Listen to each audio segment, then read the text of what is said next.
Bonjour et bienvenue dans cette deuxième émission des Encres humaines consacrée à l'origine de la philosophie.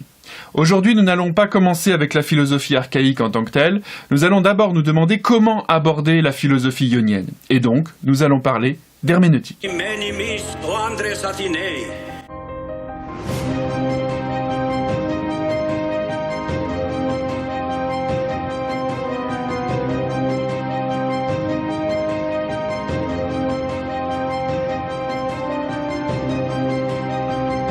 Mettons tout de suite les choses au clair, aujourd'hui je ne vais pas parler de philosophie herméneutique, ça nous amènerait sur un tout autre sujet.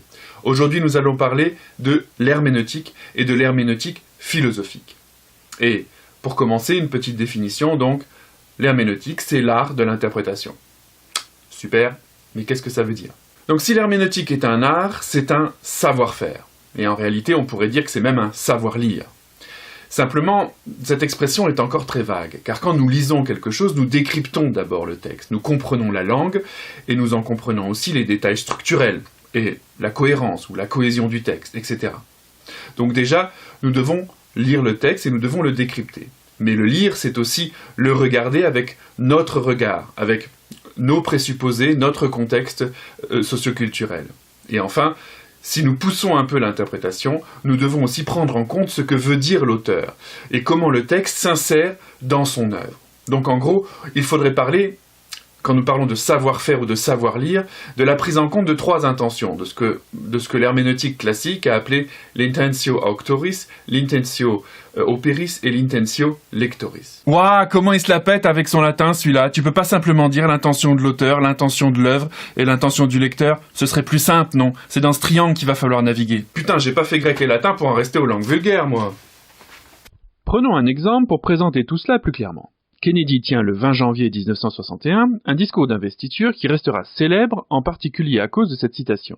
Ask not what your country can do for you, ask what you can do for your country. Si nous prenons cette citation et que nous indiquons son auteur, nous comprenons qu'il s'agit d'une tentative de revitaliser l'esprit démocratique pour faire sentir au peuple américain qu'il entre dans une nouvelle ère et qu'il entend prendre ses responsabilités. Si nous modifions l'auteur et que nous mettons Joseph Staline ou Kim Jong-un à la place, vous sentez tout de suite la différence. La citation ne veut plus du tout dire la même chose. Supposons maintenant que le lecteur de ce discours ne soit pas un électeur américain devant son poste de télévision, mais Ronald Reagan, par exemple, dans son fauteuil 20 ans plus tard. Il pourra comprendre cette citation comme une excellente formulation du néolibéralisme qu'il imposera aux Américains. Government is not the solution to our problem. Government is the problem. Ce qui est appelé l'intention du texte à présent, c'est le texte lui-même. Et cette citation fonctionne non pas par elle-même, mais dans l'unité d'un discours de 1364 mots et qui dure 13 minutes et 42 secondes.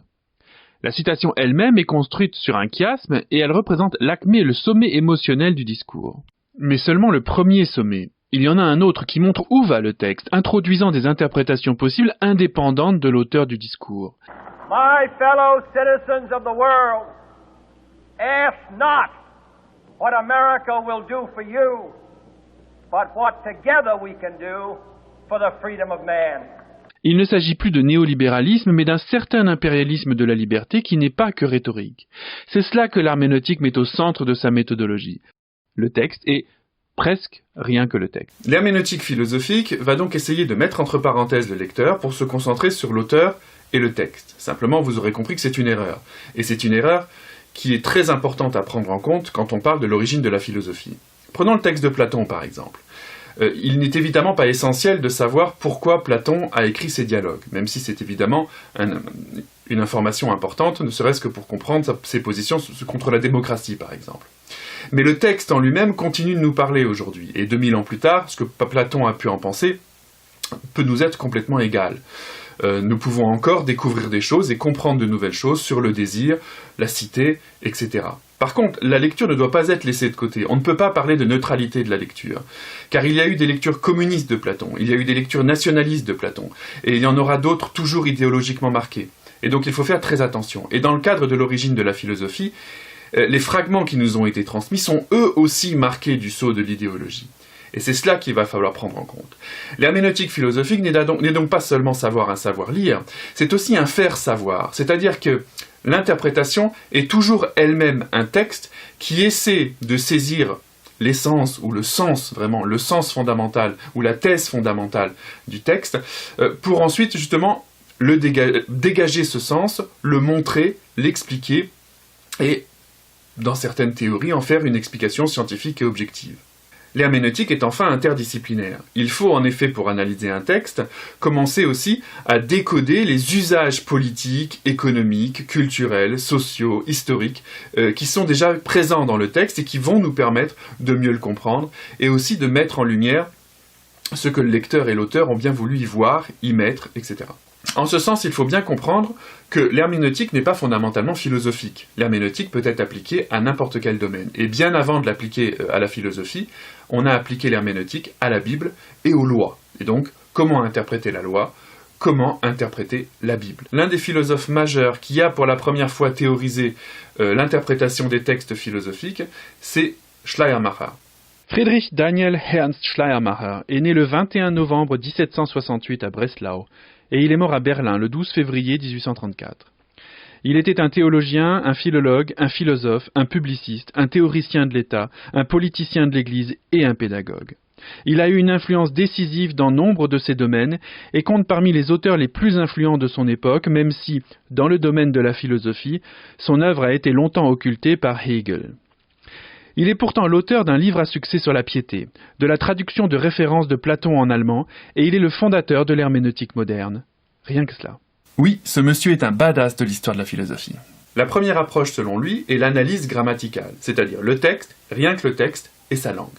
En d'autres termes, l'approche herméneutique de Schleiermacher consiste à s'intéresser d'abord à l'intentio operis, mais il va justement dégager ce terme d'intention et garder le terme d'analyse et de le ramener uniquement à la grammaire. Prenons un exemple pour mieux comprendre. Polemos panton, men pater esti. La guerre est certes le père de toutes choses. Pour établir cette traduction, il nous faut être capable de distinguer les éléments de cette phrase. Nous avons deux termes au nominatif, polemos et pater, liés par le verbe être à la troisième personne du singulier. Le sujet est donc soit le premier, soit le second. Toutefois, la cohérence de la phrase nous oblige à comprendre polemos comme le sujet, sans quoi le génitif ou le complément de nom ne trouverait pas de nom adéquat pour avoir un sens. La guerre de toute chose est le père, ou le père est la guerre de toute chose, ça fait pas grand-chose comme sens. À tout cela, il faut encore ajouter men, une particule affirmative, un mot de remplissement, qui se traduit en ionien souvent par certes. Yo. La traduction littérale serait donc, certes, la guerre est le père de toute chose. Mais on voit déjà une ambiguïté. Ce certes renvoie-t-il à une thèse dans l'œuvre d'Héraclite ou au texte dans lequel il a été cité ? Autrement dit, ce certes est-il d'Héraclite, du VIe siècle avant Jésus-Christ, ou de Clément d'Alexandrie, 2e, 3e siècle après Jésus-Christ ?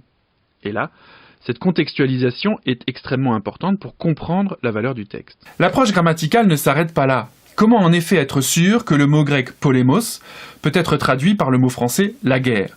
Après tout, il s'agit peut-être d'un terme beaucoup plus général, comme ce qu'on appelle en français un conflit. Ou bien ça peut être un terme beaucoup plus spécifique, une guerre entre deux cités, un bras de fer diplomatique, ou une simple polémique entre intellectuels. Donc il va falloir aller voir dans l'étymologie et essayer d'y trouver des traces de l'usage que faisaient les Ioniens de ce vocabulaire. Et ça, c'est loin d'être évident. En effet, on oublie plus ou moins systématiquement que, à l'époque archaïque, il n'y avait pas d'autorité centralisatrice de la langue, donc il n'y avait pas quelque chose comme l'Académie française ou un dictionnaire comme en Italie ou en Allemagne. Il n'y a pas non plus d'imprimerie ou d'une production de masse d'une littérature qui permettrait justement à une langue d'avoir quelque chose d'unitaire. Non, les anthropologues ont très bien montré que nous sommes à l'époque archaïque, comme en France pendant le Moyen-Âge ou même jusqu'à la Première Guerre mondiale, avec les patois. Et les patois changent tous les 30 kilomètres. Or, la langue ionienne que nous connaissons est surtout transmise par Hérodote, Hésiode, Homère, et Hérodote par exemple vient d'Halicarnasse, et Halicarnasse est à 50 km de Milet. Donc on peut déjà être sûr que Hérodote ne parlait pas le même dialecte que Thalès, Anaximandre et Anaximène. Et donc ça pose déjà un problème sur les concepts qu'ont pu utiliser, ou en tout cas le vocabulaire qu'ont pu utiliser les premiers philosophes, et comment ils ont été ensuite retranscrits par ceux qui nous en donnent un témoignage. Alors, mon dictionnaire Chantrel me révèle que polémos, à l'origine, dans le dialecte ionien, en tout cas chez Homère, c'était un combat rapproché. Et c'est par métonymie qu'il est devenu la guerre. Ok. Mais polémos est vient d'un verbe qui, à l'origine, à la forme active, veut dire agiter, secouer, ébranler. Et au passif, être ébranlé, être secoué. Ça fait longtemps. No comment. Le terme polémos pourrait donc être tout d'abord compris comme le chaos originel chez Hésiode. Pourquoi pas, ce serait une interprétation valide. Mais pourquoi pas aussi une interprétation orphique que Clément d'Alexandrie aurait plaquée justement sur Héraclite. Rien ne permet, à partir de ce seul fragment, de trancher. Puisque d'abord la tradition orphique on la connaît très mal, et on connaît aussi très mal le rapport entre Clément d'Alexandrie et Hésiode. Voilà. Donc la solution, ça va être d'aller voir les textes d'Aristote, puisqu'ils sont plus proches d'Héraclite, et ils apportent en effet des éléments pour comprendre pourquoi Clément d'Alexandrie parle de polémos. Mais même à partir de ces textes, est-ce que l'on peut vraiment affirmer que en Grèce archaïque, on a vraiment utilisé le terme de polémos en un sens métaphysique? Plus important encore, l'approche grammaticale à la Schleiermacher nous oblige à nous poser une question fondamentale sur la différence entre le style direct et le style indirect en grec ancien. Pour mémoire, le style direct, c'est « le roi dit, : ouvrez les guillemets », donc usage d'une ponctuation très spécifique, « nous allons faire la guerre ». Et le style indirect, c'est « le roi a dit que nous irions faire la guerre ». Très bien. Vous voyez, je pense intuitivement, la différence entre les deux modes de citation. Le premier, qui est beaucoup utilisé par les journalistes, revêt un certain degré de certitude. On va chercher l'information à la source, et donc la responsabilité de la véracité de l'information est chez le roi, pour ainsi dire. Dans la citation indirecte, par contre, l'incertitude grandit. D'abord, ça veut dire que la citation « que nous irions faire la guerre » n'est peut-être pas vraie. Deuxièmement, c'est peut-être la personne qui rapporte les paroles qui n'est pas exacte. Et donc, ça rend le message aussi incertain. Et troisièmement, ce ne sont peut-être que des rumeurs. Donc, sans aucun fondement. Bon, ok, mais en grec ancien, il n'y a pas cette différence. Il n'y a pas de style direct. Il n'y a d'ailleurs pas de ponctuation du tout. Les mots sont les uns après les autres, et c'est assez difficile à décrypter. Mais cette absence de style direct n'empêche pas qu'il y a en effet des structures comme Héraclite a dit que, ou Anaximandre affirme que. Ça, il y a. Donc on pourrait dire qu'il n'y a que du style indirect. Mais c'est un peu oublier quelque chose, à savoir la nature même de la langue grecque. Quand la philosophie archaïque voit le jour, l'écriture grecque n'existe que depuis un siècle. Et c'est une écriture très spéciale, puisque c'est la première à utiliser ou à transcrire des voyelles. Et c'est aussi une langue spéciale, parce qu'elle a été développée pour rapporter, pour transmettre la parole des poètes. Ou peut-être aussi des devins et des rois, mais on suppose, en tout cas tous les linguistes qui s'intéressent à l'histoire de la langue grecque, supposent en effet qu'elle est née dans le milieu des banquets pour transcrire ces poètes qui rapportent la tradition ou au contraire qui inventent de nouveaux textes. Donc en tant que telle, l'écriture grecque est pensée comme un immense style indirect, pour ainsi dire. Et elle est conçue pour rapporter des informations, ou plutôt pour reformuler des récits. Car on sait très bien que l'Iliade, par exemple, que nous avons d'Homère, est une création d'Homère. Elle est évidemment tributaire de toutes les versions qui l'ont précédée, mais fondamentalement, l'Iliade, c'est une invention d'Homère. Et ce qui nous fait dire que tout ce qu'on sait sur Héraclite, Anaximandre, Thalès, etc., ce sont aussi des reformulations qui ont été produites par des auteurs, les doxographes, qu'il va falloir bien analyser. En gros, dans le contexte de l'écriture grecque naissante, le style indirect a deux fonctions. Soit mettre en relief une information, cet homme disait que sa forme, ou la forme à la terre, est humide, arrondie, semblable à une colonne de pierre. Ou bien, soit se réapproprier une pensée, et un excellent exemple est la récupération chrétienne de Thalès par exemple. Que Thalès de Milet soit donc le premier de tous, qui fut de tous le premier à discuter des phénomènes célestes. Ce même Thalès de Milet a dit que l'eau est le début des choses, mais que Dieu est l'esprit qui a formé toutes les choses à partir de l'eau. Dans ces deux cas, rien ne nous permet d'être certain que le contenu de ces citations est réel. Car contrairement à Héraclite, où on peut en effet trouver d'autres traces chez Aristote et faire des comparaisons, Dans le cas d'Anaximandre et de Thalès, ces citations doivent être considérées comme nulles et non avenues. On ne sait pas, on ne peut pas savoir sur la base de ces citations ce qu'ont vraiment pensé Anaximandre et Thalès. Pour reprendre la distinction de Umberto Eco, il va falloir cesser de rester dans une logique du dictionnaire pour passer à une logique de l'encyclopédie. Qu'est-ce que ça veut dire? Ça veut dire que l'analyse grammaticale, en restant seulement au texte, on est un peu bloqué. On ne peut jamais être certain du contenu d'une citation. Donc, il faut passer à des considérations plus anthropologiques, peut-être aussi plus historiques, plus sociologiques, voire théologiques, et pour essayer justement de produire une interprétation qui soit valable, valide, voire peut-être réaliste. Voilà, pour finir, je vais vous présenter 3 ouvrages sur ce thème de l'herméneutique, même si nous le continuerons la prochaine fois. Le premier, c'est évidemment Hermeneutik und Kritik de Schleiermacher, dans lequel tous les manuscrits qui parlent d'herméneutique ont été rassemblés, et c'est un ouvrage vraiment très intéressant à lire si vous lisez évidemment l'allemand. Si vous ne parlez pas l'allemand, allez voir la philosophie de Schleiermacher de Christian Bernet, qui est un excellent ouvrage de référence, dans lequel justement est très bien expliqué et analysé tout ce que Schleiermacher a pu apporter à la question de l'interprétation en philosophie. Le troisième ouvrage, c'est Les limites de l'interprétation de Umberto Eco, qui justement aborde le problème de manière plus générale, indépendamment de Schleiermacher.